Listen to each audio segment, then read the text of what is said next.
All right, this is me, Brandon Green from COILOVER Autoworks. I have to make a suggestion for all of you who are doing the coilover swap on the SL500s and even the CLs or any other Mercedes model that you choose to do a coilover swap on. Make sure you double check your work. Now, mechanics are doing the work. People are taking these cars to shops, and you have no option. If you can't do it yourself, you have to pay somebody to do it, and that's fine. But a lot of these shops have never done coilover swaps on Mercedes. Mercedes requires special attention. It's a different engineering. It's a whole different animal than any other car. So you have to learn how these systems work. Learn how coilovers work. For those of you who are buying these coilovers, especially for those who are buying them from my website, www.coiloverautoworks.com, which I appreciate. Thank you.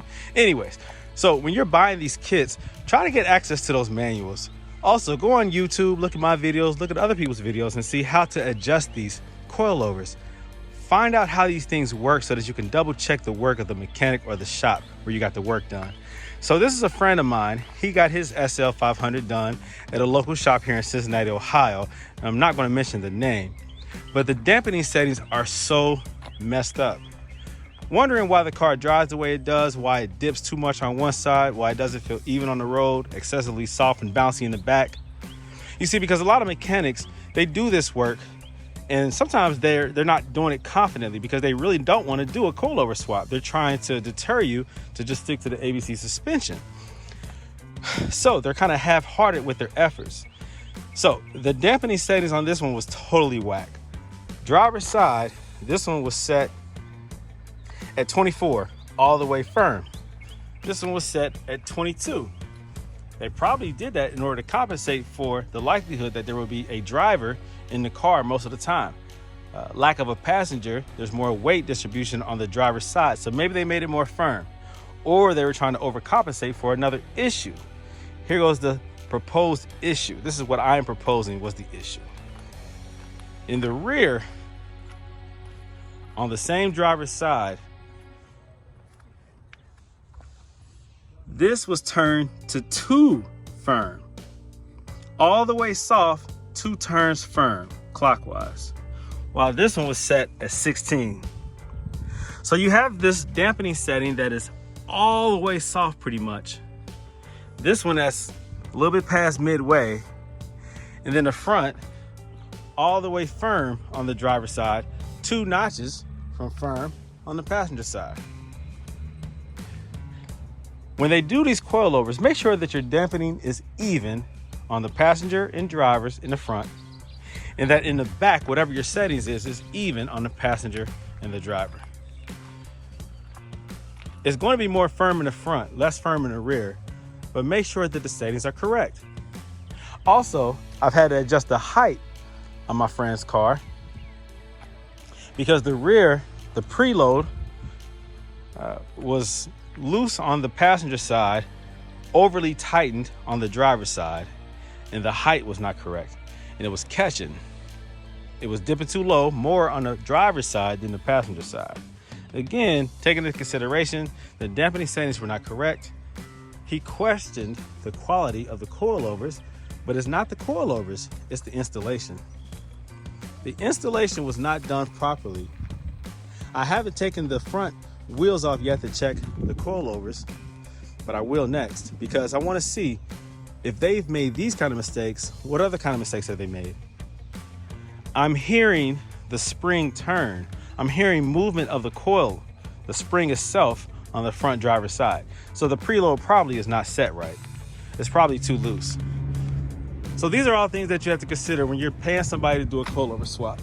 Just make sure that it's done properly. Learn your system so that you can double check the work of your mechanics. All right, that's my suggestion. Okay, here goes what I was talking about. This is the driver's side. Now, I already took the wheel off, obviously. This is the side that was making noise when you turn. Left or right, I could hear that spring noise. This right here, I could hear that thing rotating. That's my theory based off of my experience. Am I right or am I wrong? Look how loose. This is the preload. This should have tension all the time. Let me see if I can stabilize one hand so you can see how much this is moving. That is horrible, horrible. This collar, this seat right here should be up this way. There should be tension. Look how many times I'm turning this thing. There's no tension on this spring. So every time this person, this owner, turned his car left or right, this was spinning. And this is the noise that I was hearing. Look at that. Look how much play there is. This is crazy. There was absolutely no preload on this spring. And so that's why this was making so much noise. Look at the top. Look at that.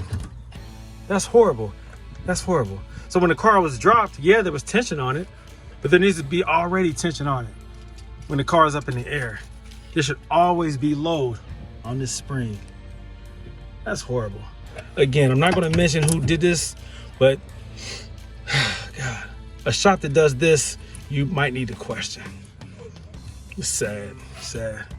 So this right here was not tight either. This lower collar, this locking collar, there was no tension on that either, meaning it wasn't locked in place. I should not be able to free spin this by hand. I didn't have to put my gloves on to twist this. I did this with my bare hands. This is horrible. This is bad. So this is how this car was handed off to the customer after he paid a couple $1,000s for the install.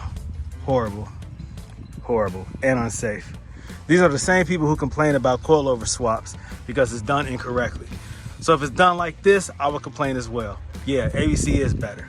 But when this is done the right way, nothing can touch the coilovers when it comes to reliability, stability, and maintenance free. But it has to be installed correctly.